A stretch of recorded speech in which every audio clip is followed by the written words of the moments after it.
गुरु प्यारे साध संगत जी, राधा स्वामी।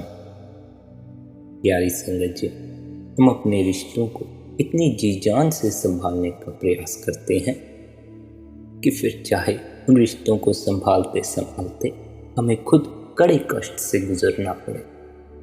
हम किसी को अपना बनाने की खातिर अपने आप को ही भूल बैठते हैं, अपने आप को ही भूल बैठते हैं। बस इतना ही नहीं, हम ये भी भूल बैठते हैं कि ये जो रस्सियाँ हमने इतनी मजबूती से पकड़ी हुई हैं, ये रस्सियाँ ही अब हमारे हाथों के जख्मों का कारण बन गई हैं। हम इन रिश्तों की खातिर शारीरिक और मानसिक कई तरह की परेशानियों से गुजरते हैं। आखिर में इन रिश्तों, इन संबंधों और किसी को अपना बनाने की खातिर इतना कुछ कर गुजरने के बाद भी कोई अपना नहीं होता। जीवन में गहरे से गहरा झटका अगर कोई लगता है तो इसी बात का लगता है कि इस जगत में हमारा करीबी से करीबी भी हमारा अपना नहीं बन पाता। सच तो यह है कि इस जगत में कोई अपना है ही नहीं। अपना तो केवल वह परमात्मा है, अपना तो केवल सद्गुरु है। जगत में कोई अपना खोजोगे तो अपना कोई नहीं, अपने भीतर कोई अपना खोजोगे तो वह परमात्मा, वह अकाल पुरुष आप ही का है और आप भी उसी के हैं। वो कल भी आप ही का था, वो आज भी आप ही का है, वो कल भी आप ही का रहेगा। बस फर्क इतना भर है कि अभी आप अपने भीतर नहीं उतरते, अभी आप भजन नहीं करते, भजन में मन नहीं लगता, अभी आप ध्यान में नहीं उतरते। जिस दिन आप ध्यान में उतरना आरंभ करेंगे, जिस दिन आप अपने भीतर उतरेंगे, उस दिन आपको उसकी झलक भी मिल जाएगी। उस दिन आप जान जाएंगे कि आपका कौन है और आप किसके हैं। इस जगत में कोई अपना नहीं, वह परमात्मा ही अपना है। और अगर उस अपने तक पहुंचना हो तो कहीं बाहर से नहीं पहुंचा जा सकता। उस अपने तक पहुंचने के लिए अपने भीतर ही उतरना होगा। यदि उस परमात्मा के होते हुए कोई संसार में, कोई दुनिया में खोजने जाएगा अपना, तो वह अकेला ही रह जाएगा, क्योंकि उसका अपना वह परमात्मा है। दुनिया में क्यों कोई अपना नहीं है? क्योंकि दुनिया में न कोई अपना है न पराया है। यह मन किसी से नफरत करके उसे पराया समझता है, किसी को प्यार करके उसे अपना बना लेता है। यह मन ही है जो नफरत करता है, यह मन ही है जो प्यार करता है। दुनिया से तो केवल लेन देन का संबंध है, गर्जों का प्यार है। मन के अधीन होकर ही भाई भाई का दुश्मन है, कौम कौम की दुश्मन है, मजहब मजहब का दुश्मन है। किस तरह एक दूसरे के गले काटने के उपाय हमारा मन दिन रात सोचता रहता है। कभी अखबारें पढ़कर देखें, कभी टेलीविज़न सुनकर देखें किस प्रकार कौमों, मजहबों और मुल्कों के झगड़े और विवाद दिन रात हो रहे हैं। यह जो कुछ भी हम कर रहे हैं हमारा मन करवा रहा है। जब तक हम मन पर हावी नहीं होते, मन को वश में नहीं करते, मन को निर्मल और पवित्र नहीं करते, तब तक हमारी आत्मा किस तरह परमात्मा से मिलने के योग्य हो सकती है। मन को वश में करने का क्या मतलब है? जिस प्रकार हमारी आत्मा परमात्मा की अंश है, उसी प्रकार मन भी कोई छोटी चीज नहीं है। यह भी ब्रह्म का अंश है, त्रिकुटी का रहने वाला है, परंतु विषय विकारों, शराबों, कबाबों और इंद्रियों के भोगों में फंसकर अपने आप को खो बैठा है, अपने असल को खो बैठा है। फिर यह विषय भोगों में उतरकर उल्टे सीधे कर्म करवाता है और इसके किए कर्मों के साथ साथ उसका नतीजा आत्मा को भी भुगतना पड़ता है। जब तक आत्मा मन का साथ नहीं छोड़ेगी, उसको अपने आप का पता नहीं लग सकेगा। जब तक उसको अपने आप का पता नहीं लगता, उसे अपने असल का पता नहीं लग सकता। इसलिए जो भी कोशिश हमें करनी है, आत्मा और मन की गांठ खोलने की करनी है, अपने आप को पहचानने की कोशिश करनी है। इसलिए सुकरात ने इशारा किया था, अपने आप को जानो, यानी सबसे पहले आप अपने आप को पहचानो कि आप कौन हो। वे लोग निर्मल और पवित्र हैं जो अपने आप को पहचानने के योग्य बन जाते हैं। हम अपने आप को तभी पहचानते हैं जब मन और माया के दायरे से पार चले जाते हैं। हमारी आत्मा तो निर्मल और पवित्र थी, परंतु मन का साथ लेकर यह अति गंदी और मैली हो चुकी है। जिस तरह बादलों का पानी कितना साफ और स्वच्छ होता है, वही पानी जब बरसात बनकर जमीन पर आता है तो कितनी गंदगी इकट्ठी कर लेता है। उसमें से दुर्गंध तक आने लगती है और वह अपने आप को गंदगी ही समझना शुरू कर देता है। अगर उसे सूर्य की तपिश और गर्मी मिलनी शुरू हो जाए तो वह भाप बनकर गंदगी छोड़ देता है। उसे होश आ जाता है कि मैं कोई और चीज़ हूँ और यह गंदगी कोई और चीज़ है। जब वह गंदगी को छोड़ता है, अपने असल के विषय में सोचता है, तो वह सीधा आकाश की ओर जाकर बादलों में ही समा जाता है। यही हमारी आत्मा की अवस्था है। यह उस परमात्मा की अंश है, लेकिन माया के जाल में फंसकर मन के अधीन होकर अति गंदी और मैली हो चुकी है। जब तक यह मन का साथ नहीं छोड़ती, तब तक आत्मा को न कभी अपने आप का पता लगता है और न अपने असल का पता लगता है। हम दुनिया के जीव अपनी अपनी अकल के अनुसार हजारों ही युक्तियां और तरीकों से मन को वश में करने की कोशिश करते हैं। जब तप करते हैं, पूजा पाठ करते हैं, दान पुण्य करते हैं, घर बार छोड़कर जंगलों पहाड़ों में छिपकर बैठ जाते हैं। ये सब साधन, सब उपाय इस मन को वश में करने के लिए ही करते हैं। हम हठ कर्मों में फंसकर बलपूर्वक अपने ख्याल को दुनिया की ओर से हटाने और अनासक्त करने की कोशिश करते हैं, परंतु आगे जाकर ख्याल को कहीं जोड़ते नहीं, सो वापस दुनिया में भटकना शुरू कर देते हैं। जबरदस्ती अपने मन को दुनिया से निकालना ऐसा ही है जैसे एक सांप को पिटारी में बंद कर देना, परंतु पिटारी में बंद हो जाने से सांप के अंदर से ना तो गुस्सा जाता है और न जहर जाता है। जब तक वह पिटारी में बंद है, हम उसके डंक से, उसके जहर से बचे हुए हैं, परंतु जब भी उसे पिटारी से बाहर निकलने का मौका मिलेगा, वह जरूर डंक मारेगा। वह कभी भी अपनी आदत से बाज नहीं आ सकता। उसे पिटारी में बंद करके हम निश्चिंत और निडर नहीं हो सकते। हमें जान का खतरा या डर फिर भी लगा रहेगा, परंतु उसी सांप को पकड़कर हम उसकी जहर की थैली निकाल दें तो वह सांप हानि रहित हो जाएगा। फिर चाहे उसे दिन भर घले, फिर चाहे उसे दिन भर गले में, फिर चाहे उसे दिन भर गले में डालकर फिरे। इसी प्रकार महात्माओं ने समझाया है कि जंगलों पहाड़ों में छिपकर, हठ कर्म कर कर मंदिरों मस्जिदों में जाकर मन वश में नहीं आ सकता। महात्माओं ने इसलिए समझाया हुआ है कि जो लोग जंगलों पहाड़ों में छिपकर मंदिरों मस्जिदों में जाकर हठ कर्म कर कर यह सोचते हैं कि मन वश में आ चुका है, वे गलत सोचते हैं। क्योंकि यदि मन जंगलों पहाड़ों पर जाकर, मंदिरों मस्जिदों में जाकर किसी ऐसे रस से नहीं जुड़ा जो आपकी सभी वासनाएं शांत कर दे, जो उस परम रस के आनंद से भर दे, तो फिर मन फिर लौटकर दुनिया में आ जाएगा। यदि मन को प्रभु के रास्ते पर लाकर मन को प्रभु के दर्शन न मिले, तो मन फिर संसार में लौट कर आ जाएगा। परंतु जब फिर दुनिया का सामना करना पड़ता है, तब फिर वही कामनाएं, वही तृष्णाएं उसी तरह मन को नचाना शुरू कर देती हैं। बल्कि साधारण मनुष्यों से भी हमारी हालत बदतर और बुरी होनी शुरू हो जाती है। जितना हम किसी चीज़ को दबाने की कोशिश करते हैं, उतनी ही वह और उभरती है। अगर मन पर काबू करना चाहते हो तो सबसे पहले मन के स्वभाव के विषय में अच्छी तरह विचार करो। हमारा मन लज्जत या स्वाद का प्रेमी और विविधता का शौकीन है। हम एक चीज़ से प्यार करते हैं, यदि उससे अच्छी कोई दूसरी चीज़ दिखाई देती है तो उसे छोड़कर दूसरी चीज़ के पीछे भागना शुरू कर देते हैं। कोई भी दुनिया का प्यार, कोई भी मोह हमारे मन को कभी भी हमेशा के लिए अपने पास लेकर खड़ा नहीं हो सकता। ये शक्लें, बेपदार्थ जिन्हें किसी समय अपना बनाने के लिए हम जिंदगी तक देने की बातें सोचते थे, उनसे भी मन नफरत करना शुरू कर देता है।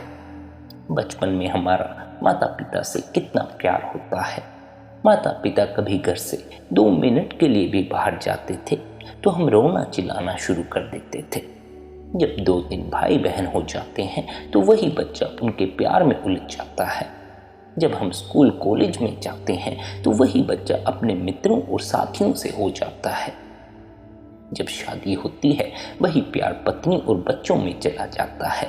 जब बूढ़े होते हैं वही प्यार कौमों, मजहबों, मुल्कों तक जाकर फैल जाता है। एक प्यार है कितनी शक्लें बदलता है, कितने रूप बदलता है, परंतु कोई भी प्यार हमारे मन को हमेशा के लिए लेकर खड़ा नहीं हो सकता। हमारा मन लज्जत का आशिक है, स्वादों का प्रेमी है। जब तक हम इसे दुनिया के मोह से, दुनिया के प्यार से ऊंचा और सच्चा प्यार नहीं देंगे, यह दुनिया का मोह और प्यार छोड़ने के लिए कभी भी तैयार नहीं होगा। वह किस चीज का स्वाद है, किस चीज का प्यार है जिसे पाकर ही मन दुनिया का मोह और प्यार छोड़ेगा? वह स्वाद है, वह प्यार है नाम का रस। जब हमारे मन को अमृत भरा नाम मिल जाएगा, हमारे मन में तृप्ति और शांति आ जाएगी।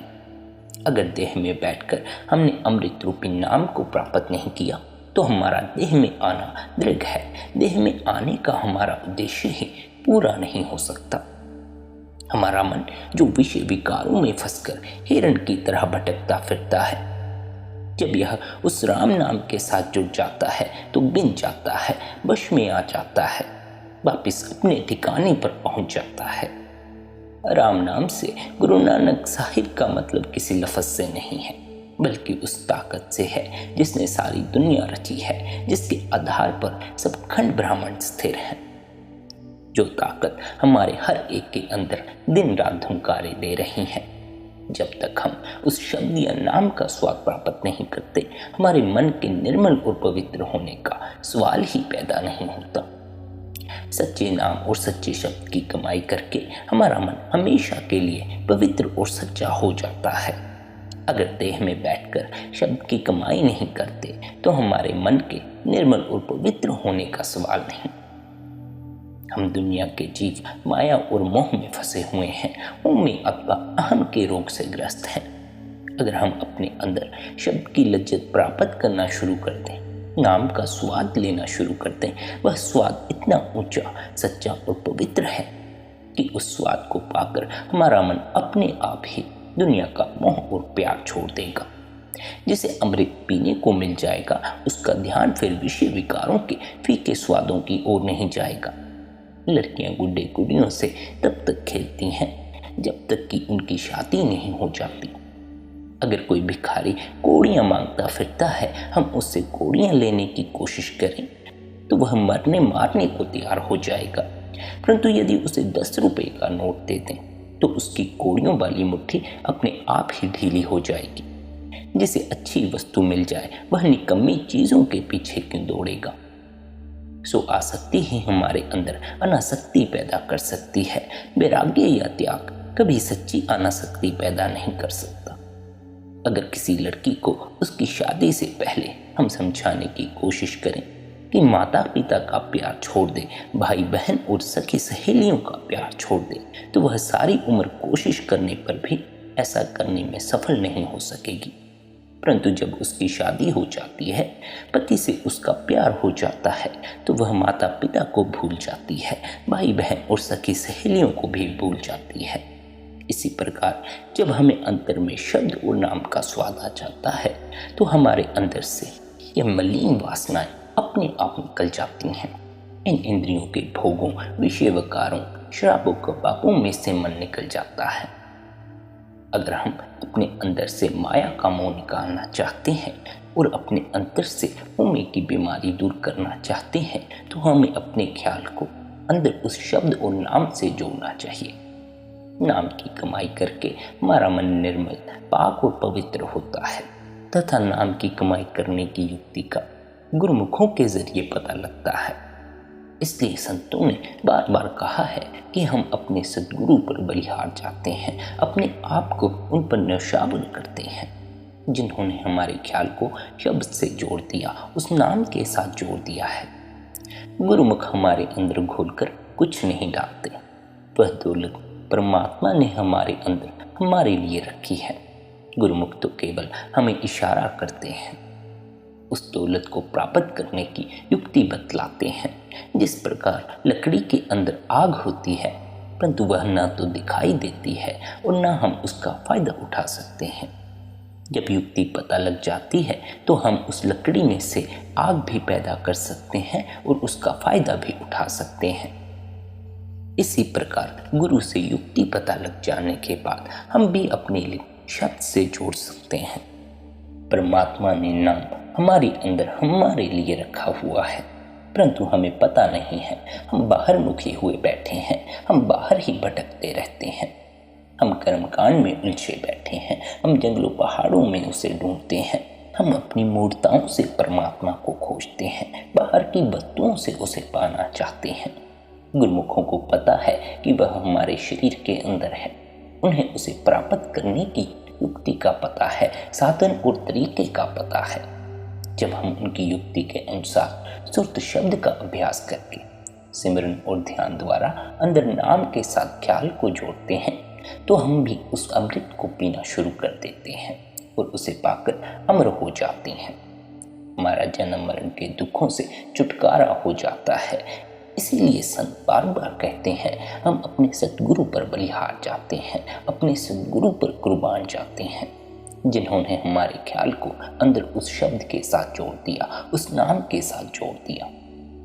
यदि सतगुरु के उपदेश अनुसार शरीर या देह के अंदर प्रवेश करके खोज करना शुरू की जाए तो भीतर प्रकाश हो जाता है। लेकिन अभी अगर हम आंखें बंद करते हैं तो हमें अपने अंदर अंधेरा ही अंधेरा दिखाई देता है। यह किस चीज का अंधकार है? यह अज्ञान का अंधकार है।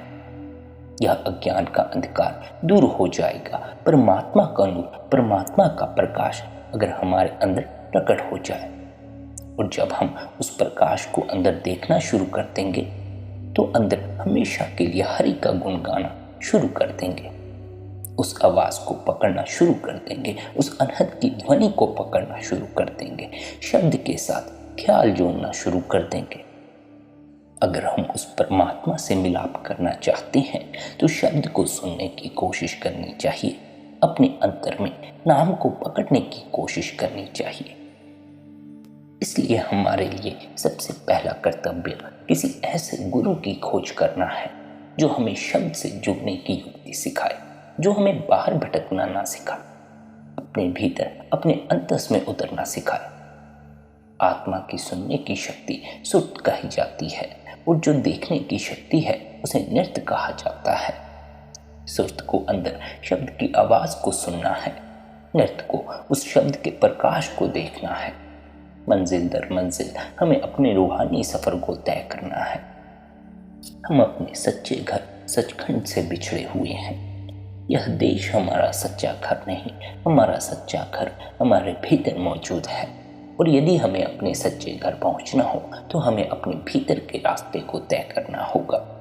और भीतर के रास्ते को तय करने के लिए हमें प्रकाश की आवश्यकता पड़ेगी और साथ ही साथ परमात्मा की आवाज की आवश्यकता पड़ेगी जो हमें भीतर के रास्तों का पता बताती रहे, ताकि हम सही रास्ते से चलकर उस मुकाम तक पहुंच जाएं जहां की हमारा सच्चा घर है।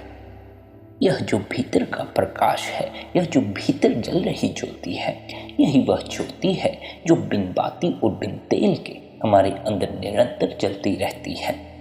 हम बाहर जितनी भी ज्योतें जलाते हैं उन्हें बत्ती की जरूरत पड़ती है, तेल की जरूरत पड़ती है। किसी की बत्ती खत्म हो जाती है तो ज्योत बुझ जाती है, किसी का तेल खत्म हो जाता है तो ज्योत बुझ जाती है। लेकिन यह जो ज्योत हमारे भीतर जगती है उसे ना कभी बत्ती की जरूरत पड़ती है और ना कभी तेल की जरूरत पड़ती है। वह ज्योत 24 घंटे हर एक के अंदर चल रही है। भले ही यह राम नाम की ज्योत हर एक के अंदर जल रही हो, परंतु सतगुरु की मत पर चलकर ही हम उस ज्योत को अपने अंदर प्राप्त कर सकते हैं। इस ज्योत का बाइबल में हजरत ईसा ने जिक्र किया है, अगर तू एक आंख वाला बन जाएगा तेरा सारा शरीर नूर और प्रकाश से भर जाएगा। यानी अगर हम तीसरे नेत्र या शिव नेत्र को खोल लेंगे तो हमें अपने अंदर नूर ही नूर, प्रकाश ही प्रकाश दिखाई देना शुरू हो जाएगा। हमारे जितने भी धार्मिक स्थान हैं सभी के अंदर हम ज्योत जलाते हैं। मंदिरों में, चाहे वे हिंदू मंदिर हैं, जैन हैं या बौद्ध मंदिर हैं, ज्योति जलाई जाती है, घंटे और शंख बजाए जाते हैं। मंदिरों के अंदर जाते समय जब हम ड्योढ़ी में से निकलते हैं, वहाँ घंटा लगा होता है। उस घंटे को बजाकर हम अंदर जाते हैं। अंदर ज्योति जलती हुई मिलती है। गुरुद्वारों में जाएं, वहाँ भी घंटे और शंख बजाए जाते हैं, ज्योति जलाई जाती है। मुसलमान के मज़ारों पर रात को चिराग जलाए जाते हैं। मौलवी नगारे बजाते हैं, ऊंची ऊंची बात देते हैं। गिरजों में सबसे ऊपर घंटा लगा रहता है, जो सर्विस अथवा उपासना शुरू करने से पहले बजाया जाता है। और अंदर मोमबत्तियां जलाई जाती हैं। मन में यह विचार अवश्य आता है कि जितने भी हमारे पूजा के स्थान हैं, धार्मिक स्थान हैं, हर एक के अंदर घंटा क्यों बजाया जाता है, ज्योति क्यों जलाई जाती है। यह ऋषि मुनियों ने, गुरु साहिबान ने, संत महात्माओं ने, मालिक के भक्तों और प्यारों ने हमें समझाया है कि यह जो हमारा शरीर है, यह असली गुरुद्वारा है, असली मंदिर है, असली गिरजा है। हम उसके अंदर जाकर उस प्रकाश को देख सकते हैं और अपने ही भीतर उतरकर हम घंटे या शंख की आवाज़ को सुन सकते हैं। परंतु हम ना तो सद्गुरु के उपदेश पर चलकर अंदर प्रकाश को देखते हैं, पर हम ना तो सद्गुरु के उपदेश पर चलकर अंदर प्रकाश को देखते हैं और ना ही आवाज़ को सुनते हैं। हम मनुष्य हो जाते हैं, बाहर मुखी हो जाते हैं, बाहर घंटे बजाना शुरू कर देते हैं, ज्योति जगाना शुरू कर देते हैं। इसीलिए संत महात्मा हमें वहमों और भ्रमों से निकालते हैं और कहते हैं, सद्गुरु की मत पर चलकर मन की मत छोड़ दो। मन तो बाहर मुखी कर रहा है, कर्मकांड में फंसा रहा है। सद्गुरु के उपदेश अनुसार शरीर के अंदर जाकर खोज करो, अंदर नूर या प्रकाश दिखाई देगा और घंटे और शंख की आवाज या शब्द की धुन सुनाई देगी। अब सवाल पैदा होता है कि गुरुमत पर चलने का क्या अर्थ है। क्या सफ़ेद कपड़े उतारकर भगवे या नीले कपड़े पहन लेना गुरुमत पर चलना है? क्या बेटे बेटियों को छोड़कर जंगलों पहाड़ों में चले जाना गुरुमत पर चलना है? गुरुमत का अर्थ है तन के अंदर मन की खोज करके शब्द के साथ जुड़ना। अंतर में नाम के साथ जुड़े तो हम गुरुमत पर चलते हैं। जब तक तन से मन को निकालकर आंखों के पीछे लाकर घर के दरवाजे पर ख्याल एकाग्र करके हम अपने अंतर में शब्द को नहीं पकड़ते, नाम को नहीं पकड़ते, तब तक हम गुरुमत पर नहीं चल रहे, हम मनमत पर चल रहे हैं। हम गुरुमत पर तभी चलते हैं जब तन से मन को निकालकर आंखों के पीछे ले आते हैं। तन से मन को निकालने का मतलब है सिमरन और भजन द्वारा अपने फैले हुए ख्याल को वापस लाकर आंखों के बीच के केंद्र अर्थात अपने घर के दरवाजे पर एकत्रित करना। जब ख्याल यहाँ इकट्ठा हो जाता है, फिर हमें अंदर की समझ आ जाती है, आंतरिक मंडलों का बोध हो जाता है। जब हम गुरुमत पर चलकर तन में से मन को निकालकर आंखों के पीछे ले आएंगे, तो वहां हमें पता लगेगा कि गुरु की वाणी हर एक के अंदर 24 घंटे धुनकारें दे रही है। यानी वह शब्द धुन, वह अनहद धुन 24 घंटे आपके भीतर हो रहा है। जब हम उस गुरु की वाणी को अंतर में पकड़ना या सुनना शुरू कर देंगे, तो अपने आप हमारा ख्याल मालिक की भक्ति और प्रेम की ओर लग जाएगा। यह वाणी, यह शब्द बाहर नहीं है, हर एक मनुष्य के अंतर में है। यहाँ किसी कौम, मजहब या मुल्क का सवाल पैदा नहीं होता।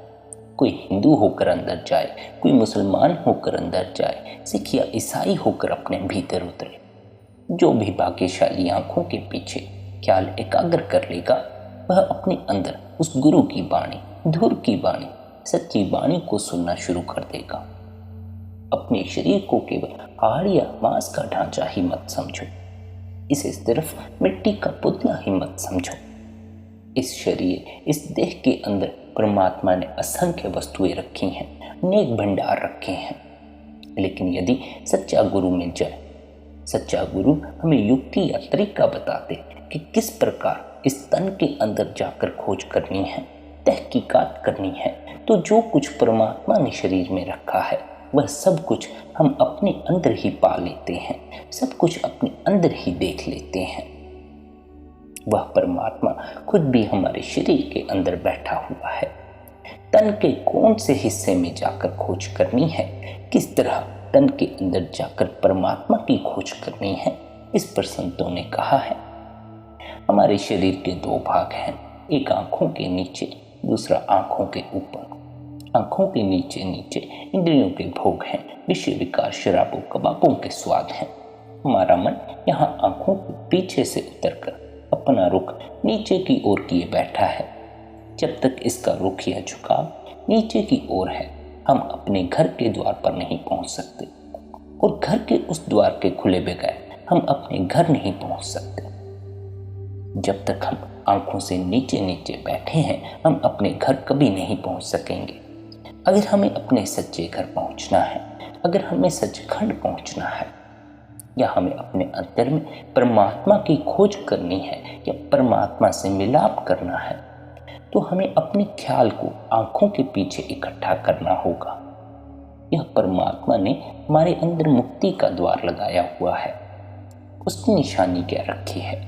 उसकी निशानी हर एक मनुष्य के अंदर शब्द धुन के रूप में मौजूद है, यानी अनहदनाद के रूप में मौजूद है। हमें अपनी आंखों के पीछे ख्याल को एकाग्र करके उस अनहद शब्द को सुनना है, अपने तन में प्रवेश करके मालिक की खोज करना, मालिक से मिलने का मार्ग ढूंढना, यह हमारा मकसद है। जो कुछ परमात्मा ने हमारे अंदर रखा हुआ है, उसे शुद्ध शब्द के अभ्यास द्वारा ही हम अपने अंतर में प्राप्त कर सकते हैं और अपने मनुष्य जन्म के लक्ष्य को सफल बना सकते हैं। वह परमात्मा भी कहीं बाहर से नहीं मिलेगा, लेकिन उसे प्राप्त करने के लिए हमें गुरुमत पर चलकर अपने तन के अंदर से मन को निकालना है। तन से मन को निकालना है सिमरन और ध्यान के द्वारा। अपने ख्याल को आंखों के पीछे ले जाकर शब्द के साथ जोड़ना है। जो कुछ भी हमें मिलेगा सो तो शब्द के अभ्यास से मिलेगा, नाम की कमाई करने से मिलेगा। अपने अंतर से परमात्मा तक पहुंचने में बाधा डालने वाली यह मन की रुकावट कैसे हटानी है, तन के अंदर जाकर खोज किस तरह करनी है, गुरुमत पर अपने आप को किस प्रकार चलाना है, और मालिक की भक्ति में ख्याल को कैसे लगाना है, शब्द की कमाई करके, नाम की कमाई करके अपने अंदर से जब अज्ञानता रूपी अंधकार को दूर कर लेंगे, तो अंतर में उस नूर और उस प्रकाश को देखना शुरू कर देंगे, उस शब्द को अपने अंदर पकड़ना शुरू कर देंगे। तभी हम मंजिल दर मंजिल अपने घर पहुंच सकते हैं और वापस जाकर परमात्मा से मिलाप कर सकते हैं। फिर दोबारा हमें संसार सागर में नहीं उतरना होगा, फिर दोबारा हमें जन्म मरण में नहीं आना होगा।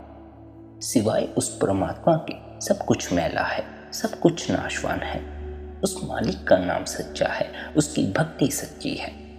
सिवाय उस मालिक के हमारा अपना कोई नहीं। इसी कारण इस जगत में कोई अपना नहीं हो पाता, क्योंकि यह जगत नाशवान है। यहाँ कुछ भी स्थिर नहीं।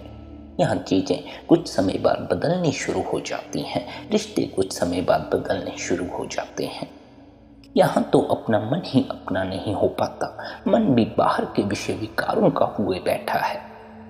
यहाँ तो हम भी अपने नहीं हो पाते, हम भी दूसरों के लिए, इन रिश्तों के लिए अपने आप को दुखों और परेशानियों में डाले बैठे हैं। यह जगत अपना नहीं, इस जगत का मालिक अपना है। इसलिए उस मालिक से मिलाप करना हमारे लिए बड़ा आवश्यक है। इस जगत में कभी कोई अपना नहीं हो पाता। हम चाहे कितना ही प्रयास करें किसी को अपना बनाने का, लेकिन फिर भी हमें अकेलापन अखरता रहता है। अकेलापन हमें कभी नहीं छोड़, क्योंकि हमारी अकेले की नियति है और अकेला होना हमारा स्वभाव है। और जो पूरी तरह अकेला हो जाता है वही उस परमात्मा से मिलाप कर सकता है। भीड़ में परमात्मा की प्राप्ति नहीं होती, भीड़ में परमात्मा से मिलाप नहीं होता। भीड़ अपने अपने पैंतरे आप पर थोपना शुरू कर देगी, इसलिए आप उलझ जाएंगे। आप परमात्मा तक जाने का एक रास्ता नहीं चुन पाएंगे, अनेक रास्ते आपके सामने भीड़ खड़ी कर देगी। इसीलिए आप ध्यानियों को अकेला बैठा हुआ पाएंगे, क्योंकि वे अपने अकेलेपन में उतर गए, अपने स्वभाव में उतर गए। उन्हें अकेलापन खड़ता नहीं, उन्हें अकेलापन आनंद से भर देता है। आप अकेलेपन से दुखी होते हो, वे अकेले होने से सुखी हो जाते हैं। और इस बात को हमेशा स्मरण रखना कि जब तक आप भीड़ में हो, आप परमात्मा को प्राप्त नहीं कर सकते, आप परमात्मा तक नहीं पहुंच सकते। अकेले होकर ही आप परमात्मा के दरबार में प्रवेश पा सकते हो, क्योंकि वह प्रेम गली इतनी सांकरी है कि उसमें दो नहीं समा सकते। उस प्रेम की गली में केवल एक ही समा सकता है, एक अकेला ही जा सकता है। इसीलिए मनुष्य की अकेले की नियति है। यदि वह अकेला होने को राजी है तो वह अकेला नहीं है, फिर हर पल उसके साथ परमात्मा मौजूद है। इस सृष्टि का सृजनहार मौजूद है, हमारा प्रियतम मौजूद है। और जो भी उस प्रियतम से लिव लगा बैठता है, उसे फिर जीवन में कोई दुख नहीं रहता। वह आनंद से भर जाता है, उसका जीवन अमृत के रस से भर जाता है। राधा स्वामी जी।